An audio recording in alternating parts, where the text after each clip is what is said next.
Дорогие коллеги, профессорско-преподавательский состав Международного университета Силквей.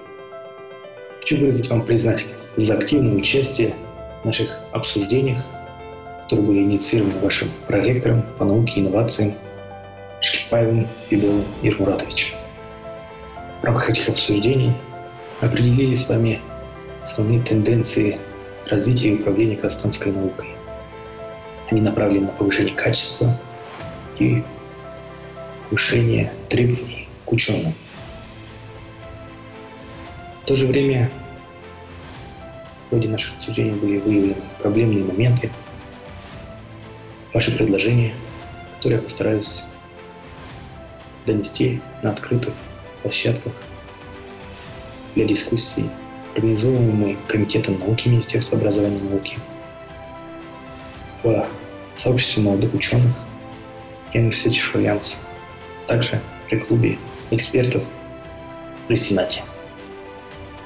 Пользуясь случаем, также хочу выразить благодарность президенту Международного университета Силквей Юнусу Ифтихару Бухтияровичу за его интерес к коллаборации с Национальным центром биотехнологий,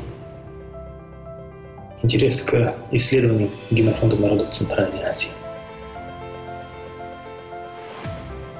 Точно так же это проявляется у кафедры биологии и химии, вместе с которыми мы провели круглый стол, где я представил текущие проекты лаборатории генетики человека, и мы обсудили возможности совместного исследования и новых перспектив для подготовки новых научных проектов.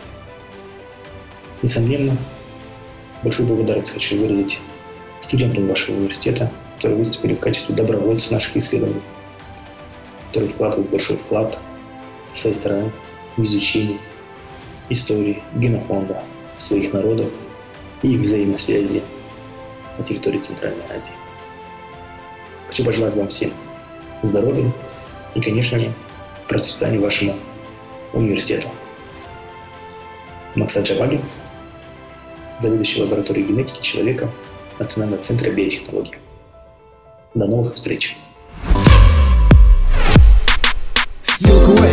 Шарық ташы әлі де білім берген әрбір жанға мағыналы мәнді де қанатың еш талмасын өнер білім жолында Number one қалай өрши мәңгіге Silkway шарық ташы әлі де білім берген әрбір жанға мағыналы мәнді де қанатың еш талмасын өнер білім жолында Number one